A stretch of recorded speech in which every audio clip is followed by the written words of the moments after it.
Hey, welcome back, guys. So today on this video, we are talking about your Wave Apps account, and more specifically, I'm going to quickly answer a question I keep getting a lot on my other video, and that is, how do you add sales tax to your Wave Apps invoices? So let's go ahead and talk about this. First off, guys, real quick video, not too many steps involved, so be sure to stick around to the end of the video. But why would you want to add sales tax to your invoices anyways? Well, that's pretty easy. If you're running a physical business, you know that sometimes you have to add sales tax, and rather than typing it out every single time, Wave Apps allows you to set up the tax rate so you can easily add it into your invoices. Whatever the case is, it's a pretty easy process. It's handled here in your Wave Apps dashboard. Check my video description. I'll try to leave the written instructions there as well. But I've already logged into my Wave Apps account, and this is the home screen. Now here on the home screen, if you want to go ahead and set up your sales tax, what you're going to do is click on your company name here on the top right. Once you click there, you're going to see a drop-down menu. And in order to set up your sales tax, you want to click here, Business Settings. Okay, once you do that, you're going to see the settings menu here on the left, and you just want to scroll down until you see this right here, Sales Taxes. Okay, guys, so here is where you can go ahead and set up your sales taxes in Wave Apps.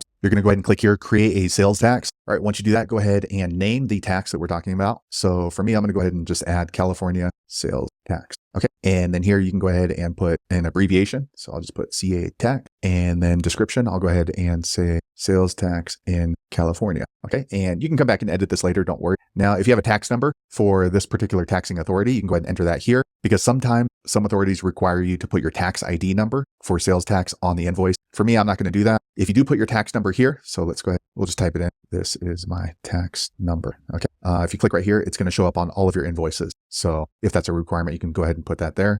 This, you can leave it checked if the tax is recoverable. And then this is a compound tax. I'm actually not too sure what that is. If you know, be sure to leave a comment, please. And then here you can go ahead and enter the tax rate. So we'll just put 9.5%. Okay. And next, we're going to go ahead and click on save. Okay. A quick second later, the page refreshes. Now we have our California tax right here. So next time we put together an invoice, we can easily add in our sales tax. If you need to come back in and edit the tax rate or some other information, you can easily click right here on this pencil icon. And let me jump over to an invoice right here, invoices. Okay, here is an invoice. Let me go ahead and click on it. Okay, I'm going to edit this invoice. Okay, so here is an invoice right here. So what we can do is, this is a line item. So 1 month of YouTube marketing. So this is a service, so there wouldn't be any sales tax, at least not in my jurisdiction. But if there was, you can easily just add the tax right here. So you just click tax, and then you can go ahead and click on the tax. And as you can see, it automatically adds it into the invoice. Now, if there's another local tax, you can go ahead and add that as well. So it really depends on how many tax entities you're dealing with. So there you have it, guys. If you're wondering how to add a sales tax in your Wave Apps invoicing, that's the easiest way I know how to do it. If you know an easier way, be sure to leave a comment below. Let the rest of us know how you did it. Hopefully you found that video useful. If so, click thumbs up or maybe consider subscribing to my channel, and hope to see you on the next video. Thanks again for watching.